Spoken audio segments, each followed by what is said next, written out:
welcome to our meditation time. I invite you that whatever activity you were busy with right before you arrived, I invite you just to let it go. Just let it go and allow yourself to truly just be. Whatever that looks like for you. You can close your eyes if that's available. You can just kind of cast your gaze toward a spot that will allow you to focus. But just physically and intentionally allow all the movement, all the activity to just stop. Almost like you're ushering yourself in to this moment of stillness.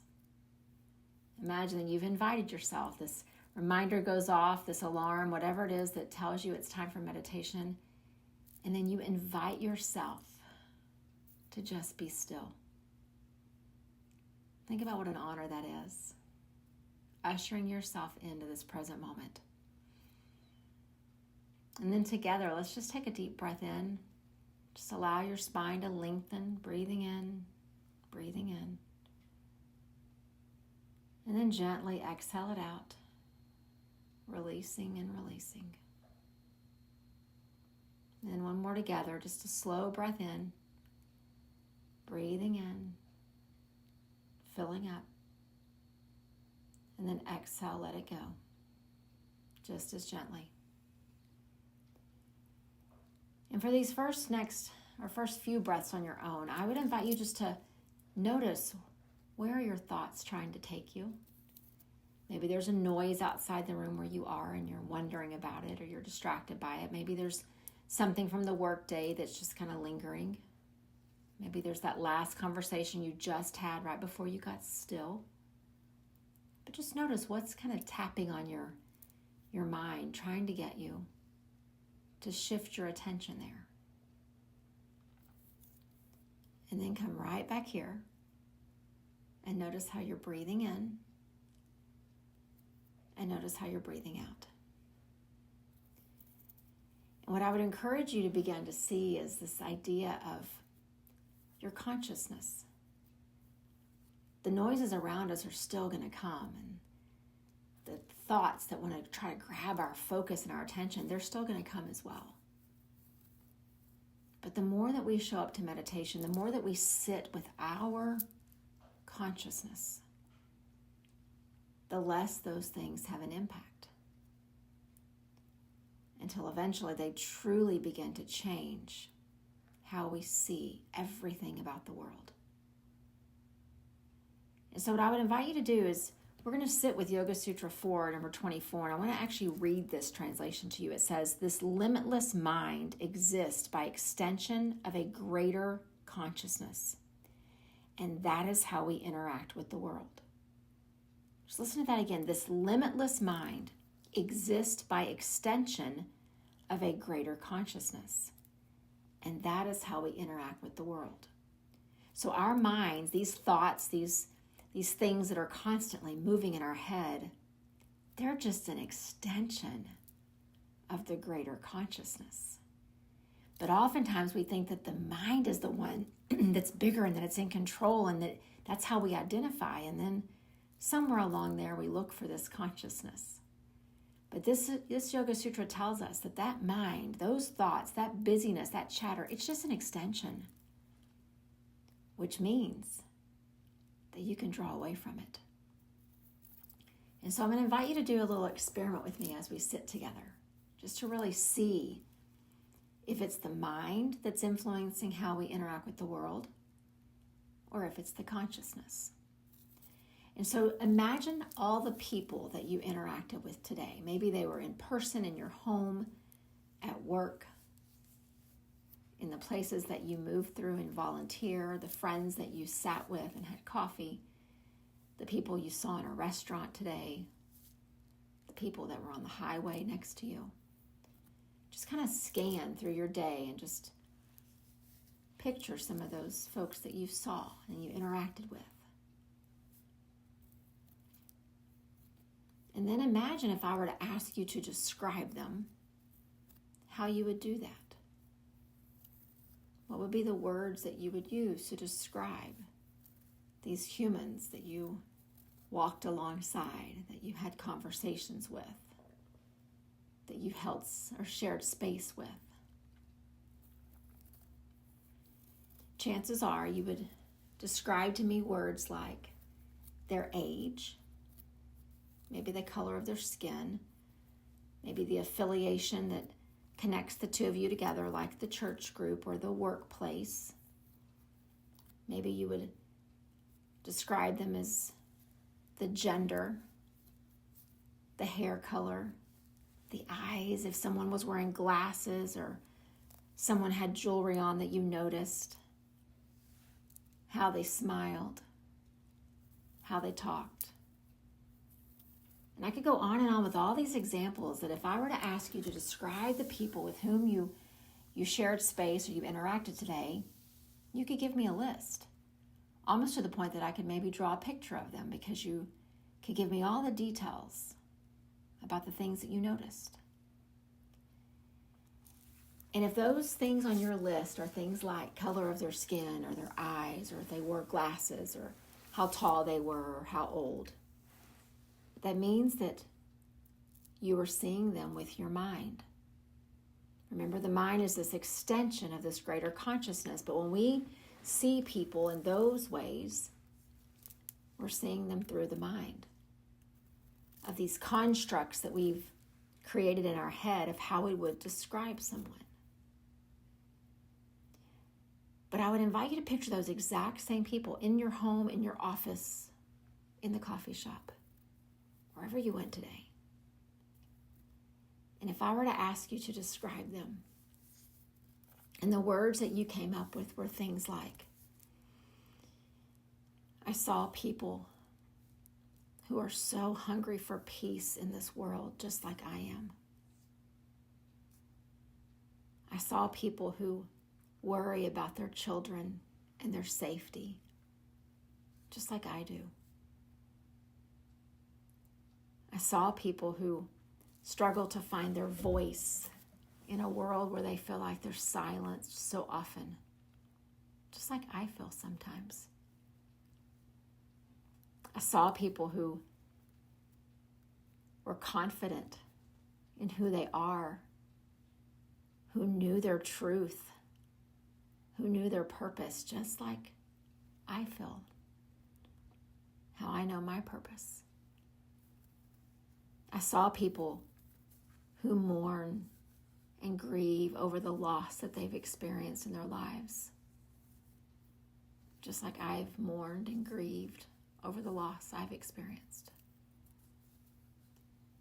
And I could go on and on again with all of these examples of how we could describe these people. But those descriptions, what makes them different is I'm seeing people through my consciousness. When I can get beyond these man-made constructs of how we label people by color of skin or height or age or size or all the things, when I can get away from that, this extension of what my mind makes me see, my consciousness takes over. And I truly see the essence of each person. They still may have gray hair. They still may wear glasses or be really tall. But that's not who they are. When I see the world through my consciousness, I see their heart and their soul. And I show them mine. And so what Patanjali was saying with this Yoga Sutra is, that mind of yours, it is just an extension. And if you're not careful, you'll start to believe that that's the only way to see things is through the mind. But how unfortunate it would be if you only saw the color of someone's skin or the color of their eyes or the shape of their face or the height of their body. You would miss out on seeing a heart that longs for peace, a soul that longs to find its voice in the world, a heart that hurts, a heart that celebrates. And so I would ask us, as we sit here in meditation, cultivating this sense of pure consciousness? Are you willing to start seeing the world from that view? Or are you stuck in this mode of looking at everybody through the mind, through this extension of the greater consciousness? I think we'll shortchange our view of the world if we can't break away from these labels, these descriptions that are just sitting in our mind. We're going to miss out on seeing the souls, the hearts.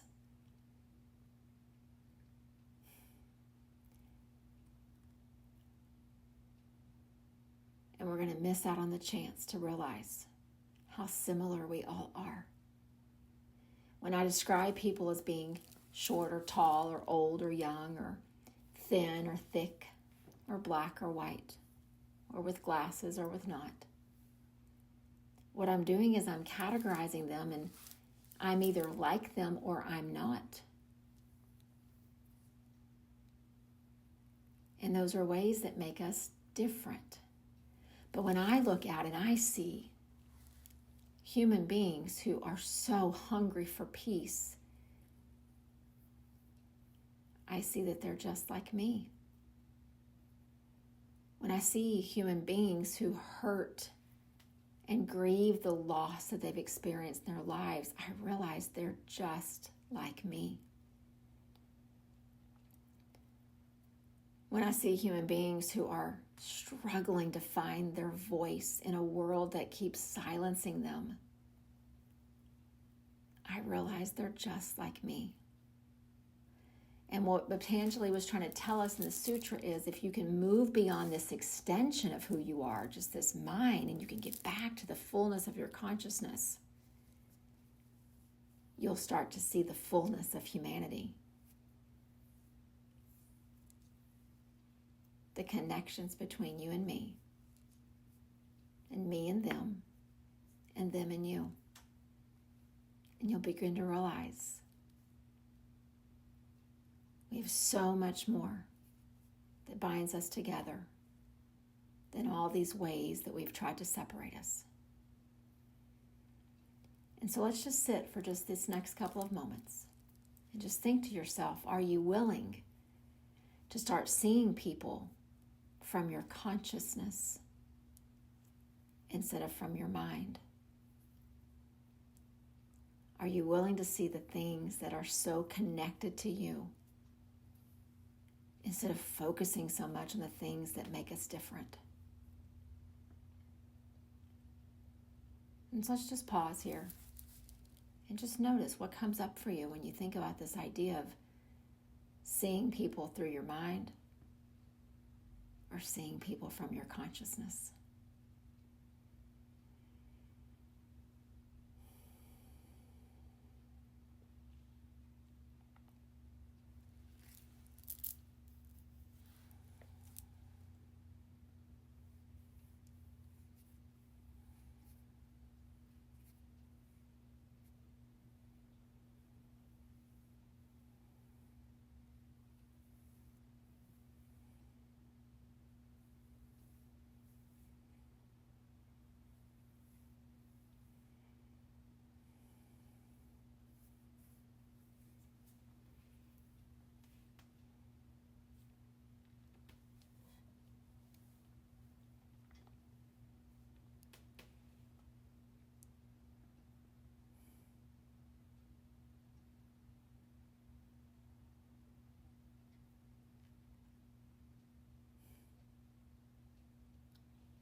And as you continue to breathe and just notice what you're noticing,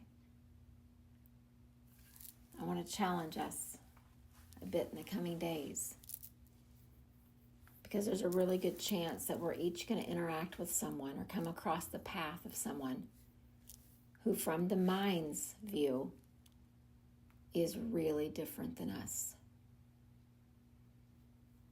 They look very different.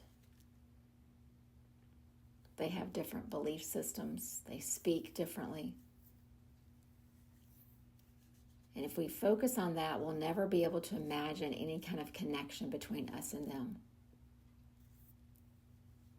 So I would encourage us and challenge us to notice from that mind's view who it is that you interact with in the coming days that's the most different from you on the surface. And when you figure out who that is and you notice them from the mind, begin to take a few breaths and see if you can shift and begin to see them from your consciousness. I see the color of their skin and I realize that we are different. And then I take a deep breath in and I look at them from my consciousness, my soul.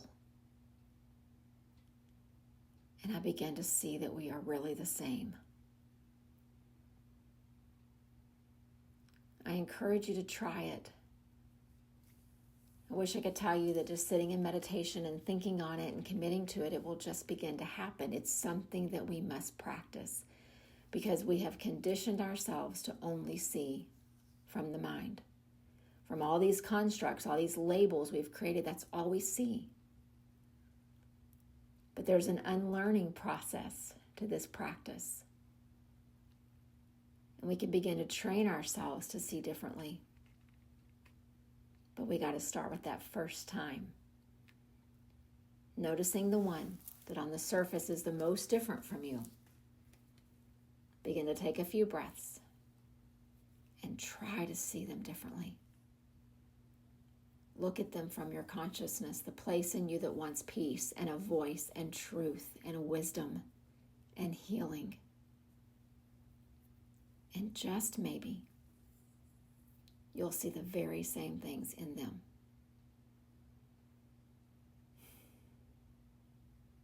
Take a slow, deep breath in together.